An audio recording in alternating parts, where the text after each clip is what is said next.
Ayesha, PCOS की हम बात करें, बहुत ज़्यादा बढ़ रहा है, ख़ासतौर से यंग लड़कियों में अगर हम देखें तो डाइट के ज़रिए इसको किस तरह से ट्रीट किया जा सकता है? हिरा, इसका जो अभी तक मेरे नॉलेज में ट्रीटमेंट है ना, वो यही है कि आप वेट रिड्यूस करो अपना। Weight reduction, and weight reduction आपकी डाइट से ही होनी है, वो किसी और तरह से, हाँ जिम से भी हो सकती है, बट जिम 30% काउंट करता है, 70% आपकी डाइट ही मैटर कर रही होती है। तो ऑब्वियसली अगर किसी को पीसीओएस का मसला आया या पीसीओएस का ऑनसेट हुआ है, तो आपको अपना वेट ही रिड्यूस करना है इवेंचुअली, और डाइट उसमें सबसे इंपॉर्टेंट रोल प्ले करेगी। जो चीज़ें इन्फ्लेमेशन कम करती हैं, जो इंसुलिन रेजिस्टेंस में हेल्प करती हैं, वो आपको डाइट में शामिल करनी चाहिए। जंक फूड को आपको अवॉइड करना है। अच्छा, अक्सर लोग कहते हैं जी ब्रायलर अवॉइड करना है, ब्रायलर का पीसीओएस से कोई ताल्लुक नहीं है, बिल्कुल गलत है। मुंह पे बाल जो हैं वो ब्रायलर की वजह से आ रहे हैं। ब्रायलर को हमने बहुत ही बुरा करार दे दिया, जो कि गलत है। इसका पीसीओएस से कोई ताल्लुक नहीं है। पीसीओएस का ज़्यादा ताल्लुक होता है आपकी जंक फूड से। जंक फूड, एंड इसमें भी कहीं ना कहीं जेनेटिक्स एक रोल प्ले कर रहे होते हैं। जंक फूड को कट डाउन करें, सिर्फ और सिर्फ ब्रायलर को कट डाउन करने से मसला हल नहीं होगा। एंड डेयरी प्रोडक्ट्स चूँकि एंड्रोजन बढ़ाती हैं, तो डेयरी प्रोडक्ट्स, दूध, दही, क्रीम, चीज़, इनका भी इस्तेमाल कम करें। राइट, लेकिन अगर हम हार्मोनल इम्बैलेंस की बात करें तो उसमें जो सबसे ज़्यादा अवॉइड करने के लिए एक आई थिंक मिथ बन गई है, एक फिनोमिना बन गया कि ये जो कुछ हो रहा है ये ब्रॉयलर की वजह से ही हो रहा है। हमने ना पोल्ट्री की प्राइसेस कंट्रोल करने का बड़ा अच्छा तरीका निकाला हुआ है। ज़रा मुर्गी महंगी होती है, उसको कोई ना कोई बीमारी हो जाती है, और वो पाकिस्तान और इंडिया में ही होती है, बांग्लादेश में भी होती है, नेपाल में भी होती है। उसके बाहर कभी कोई मुर्गी को बीमारी नहीं लगेगी, सिवाय एक बर्ड फ्लू जो एक ज़माने में कभी फैला था।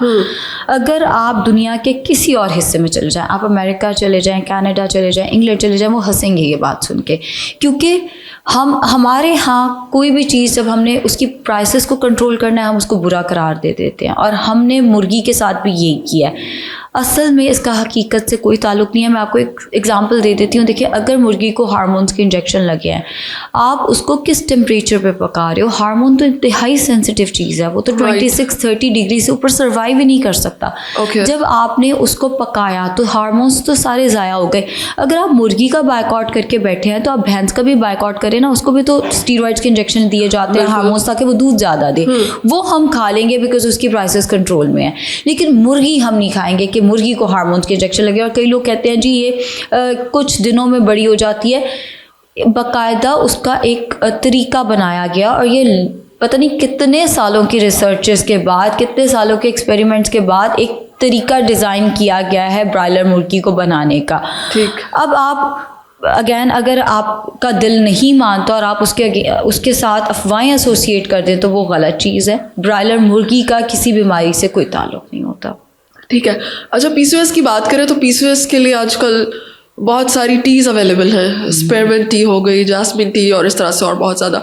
ये इफेक्टिव है या सिर्फ ये एडवर्टाइजमेंट ही है?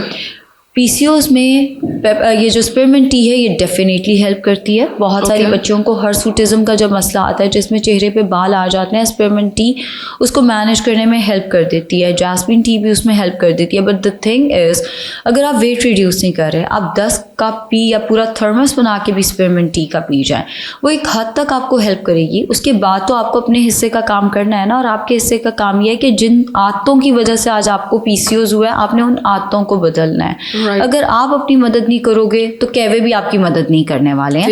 एक हद तक ये चीज़ें हेल्प करती हैं, नो डाउट ये हेल्प करती हैं, मगर उसके साथ साथ आपको अपने हिस्से का काम भी करना है। ठीक है, लाइक आपको जंक फूड अवॉइड करनी है और अपना वेट लॉस करना है सबसे पहले। ठीक है। अच्छा, इस तरह से सीड्स को भी बड़ा इंपॉर्टेंट समझा जा रहा है इसके लिए।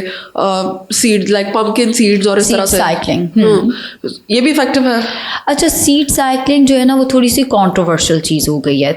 मतलब इसको कोई साइंस प्रूव नहीं कर रही, साइंटिफिकली ये प्रूवन नहीं है, बट ये हिकमत में एक चीज़ आ रही है। अब हिकमत और साइंस बहुत डिफरेंट चीज़ें हैं। मैं बीइंग अ प्रोफेशनल हिकमत की भी रिस्पेक्ट करूँगी और साइंस की भी रिस्पेक्ट करूँगी। एज अ न्यूट्रिशनिस्ट मुझसे पूछेंगे तो मैं कहूँगी कि कोई ना नुकसान है ना फ़ायदा है, तो कर लेने में कोई हर्ज तो नहीं है। हेरा, आई मीन, अगर मैं ये कहूँ कि आप नहीं आप अफोर्ड नहीं करते, मगर सीड साइक्लिंग के लिए सीड्स खरीदो, तो वो गलत है।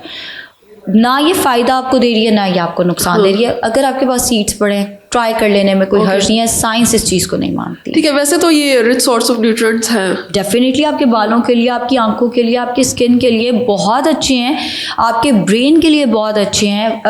विटामिन ई का बहुत अच्छा सोर्स है। सो आप इनको वैसे न्यूट्रिएंट्स के तौर पे इस्तेमाल करें, इनमें न्यूट्रिशन बहुत अच्छी है। लेकिन अगर हम सीड साइक्लिंग की बात करें, तो वो साइंटिफिकली प्रूवन नहीं है। ओके, ठीक, बहुत शुक्रिया।